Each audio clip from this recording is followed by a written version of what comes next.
Excuse me, sir. Been trying to reach you about your car's insurance.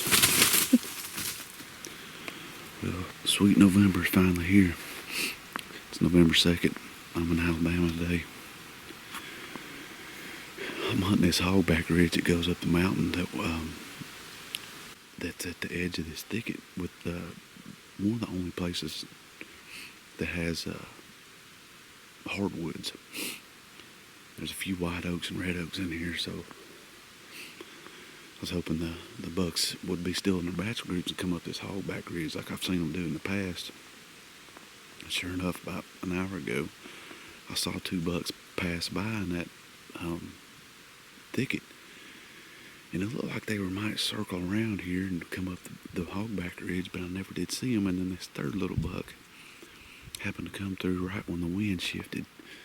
Messed me up, and he got my wind, and he blew and kind of sent them other deer off. I don't know if they would come up here or not, but he just wouldn't shut up. So he finally came up here and started trying to find me, I guess.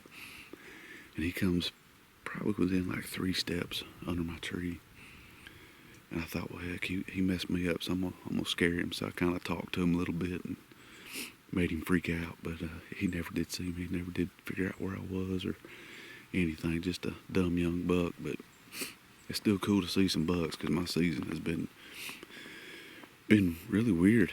I think it's the 4th buck I've seen this year, and I've got about 80 hours in the woods so far. But I'm out here trying. It's fun. Leaves are pretty, and the weather's finally getting right. But yeah, I got that little buck. Scared.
So this is the first sit in Alabama with since rifle season's open. I've bow hunted a few times. Wanted to go up higher in the mountain, but it was going to be too foggy, and I didn't want to get up there and only see like 5 feet in front of me because it gets bad up high. So I hunted lower this morning, and I've seen 6 so far with one little buck. That one little buck pushing the doe. So hopefully, this is a day after rain. It rained all day yesterday. It's still kind of warm, but now that it stopped, I think it's got the deer up and moving. So we'll see.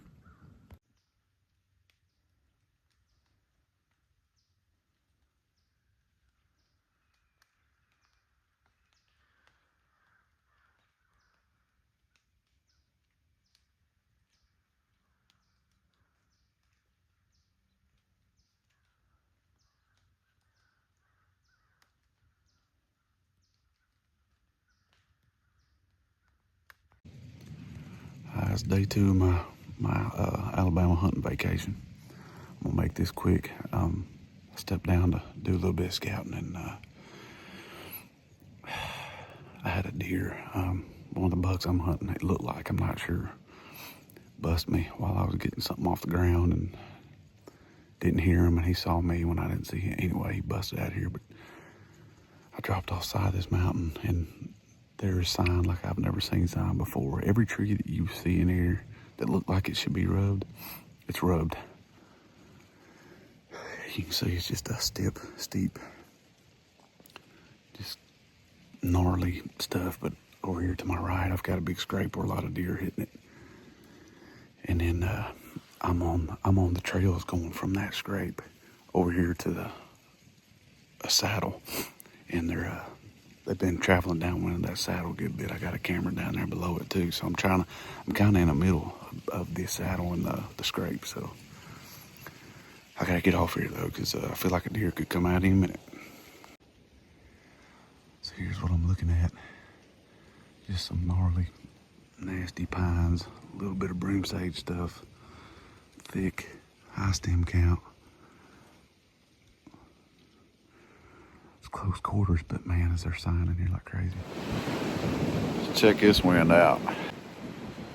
Day 3, rutcation. Ain't seen anything this morning. I kind of feel done for being up here this high on this mountain. This trees, feels like I'm at a ride at an amusement park or something. But this is the time of year that they use this rut funnel. So I'm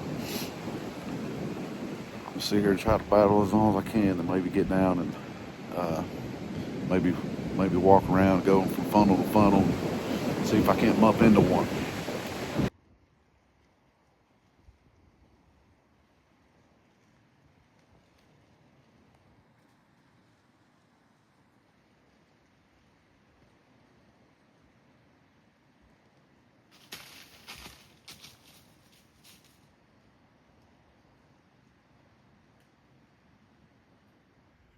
Man, I wish I could have got on video, but I didn't. He comes sneaking in on me real quick, and if you've seen this, how thick it is, it's like once they get into view, you have to start looking to get a shot, because it ain't gonna be long before he's gone and don't give you a shot. But oh, he's a nice 8-point.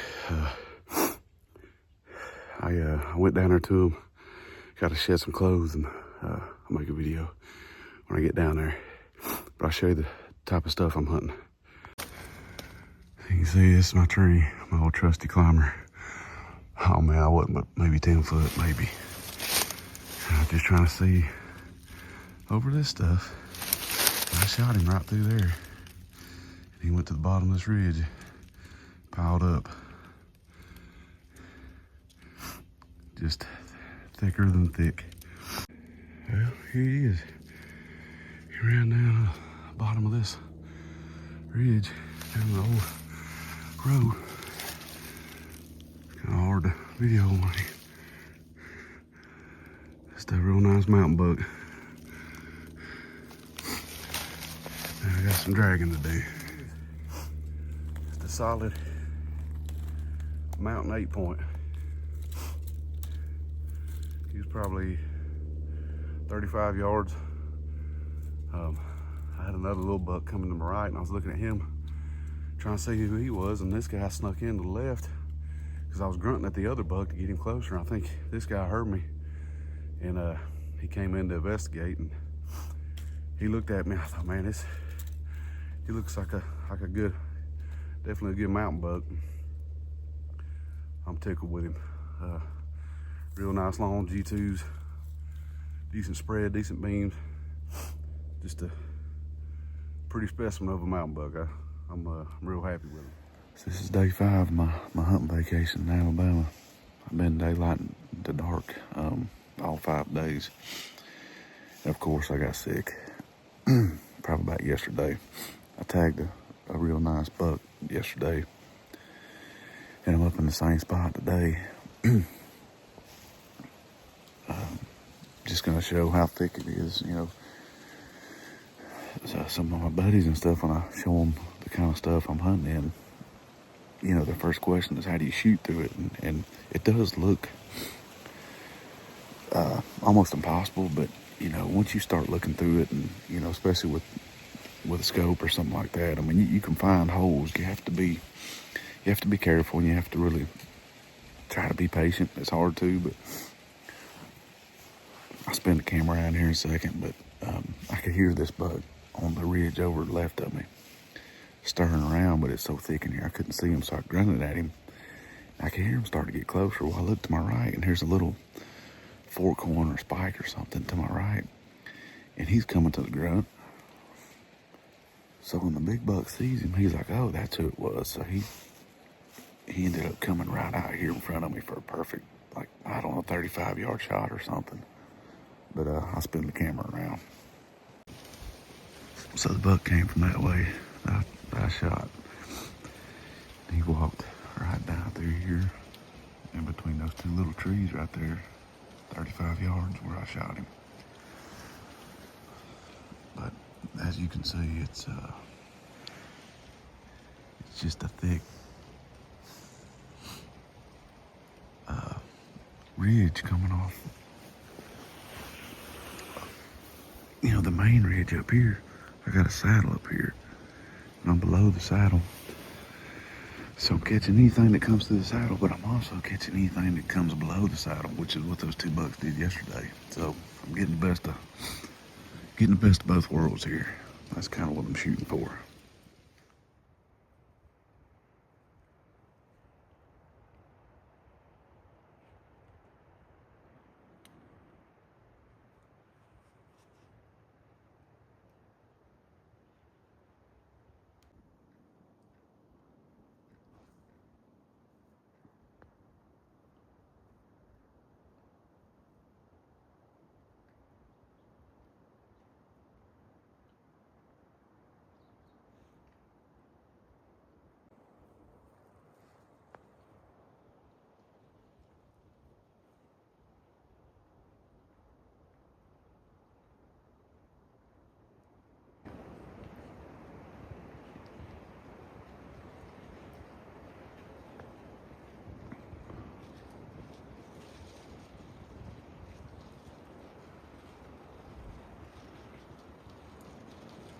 That deer is a tank.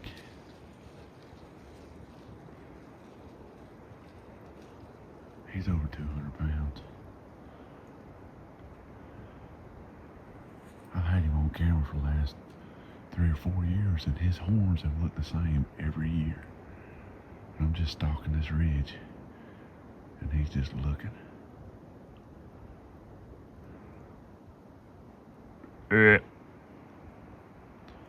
See if I can get him closer. Shit.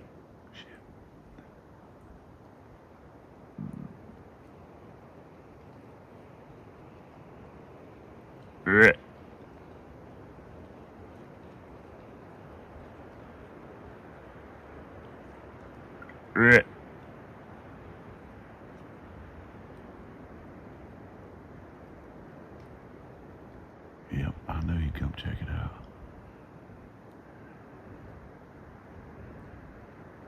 He's gonna try to get downwind of me, damn it.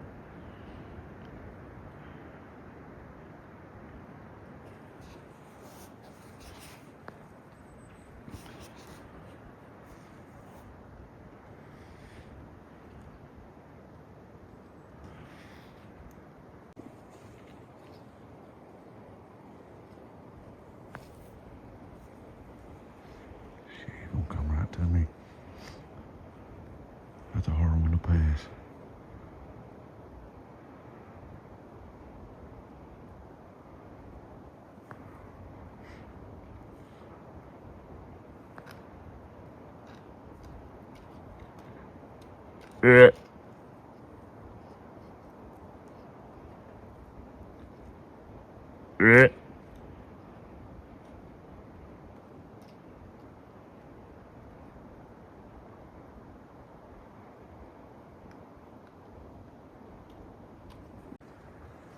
So right up there is where that buck walked through, and my wind is blowing right there.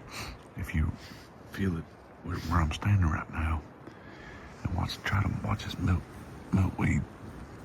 If it'll get off my thumb.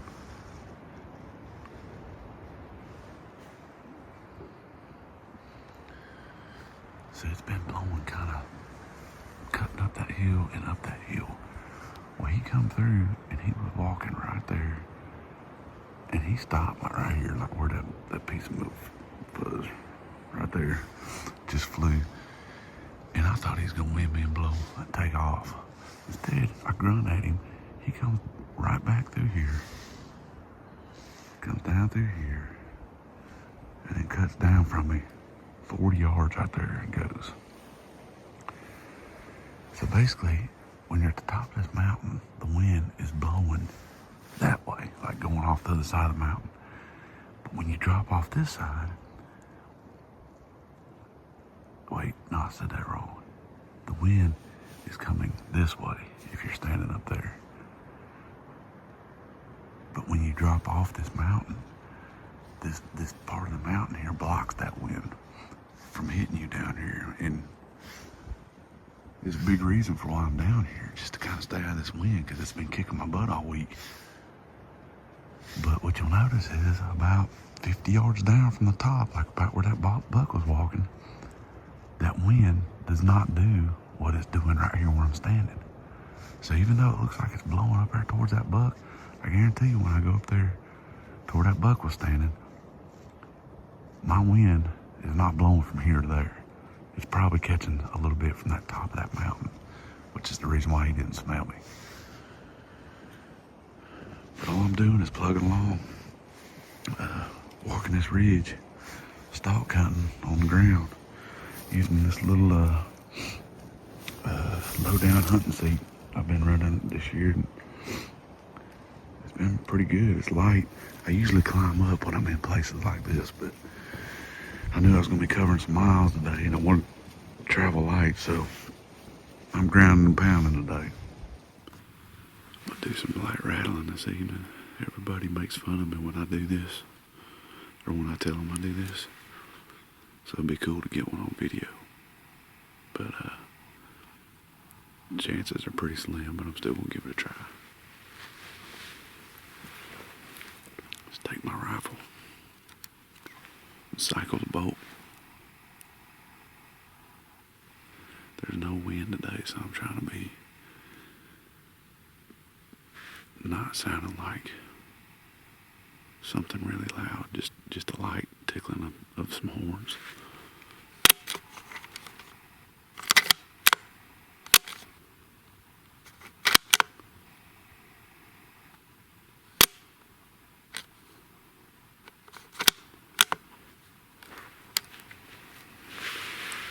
That's it. 407, we'll see what happens.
Man, that was a good buck.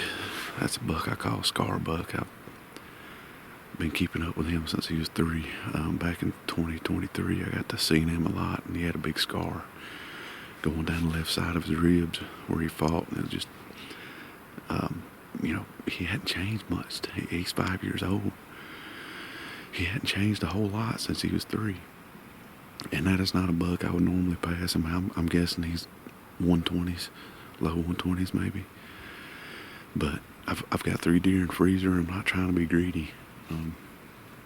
I've got one big deer in mind that I'm just spending the rest of my season on, and that's the only one I'm gonna take, unless another giant just that I don't know about comes by and I get lucky with him. But he was chasing those 4 or 5 does with another young buck, and they were right here, and 3 of them took off and went back the way they came. But one little doe, stayed in here right beside me. 20 yards. And I was sitting there thinking, I'm hoping she's the one that was in heat, that whatever's chasing them is after. And sure enough, a couple minutes go by, I hear that buck coming. It was a Scar Buck, and he was all over her, just trying to not push her, make her run. But that's a good reason why I stay after it late season like that, because that doe was the youngest doe of that group. That's a yearling doe, and I'm thinking she didn't get bred probably the first time, or she probably didn't come in heat the first time, and this is her first heat. And that's why that buck stayed with this little one, because them other big ones, they weren't in heat.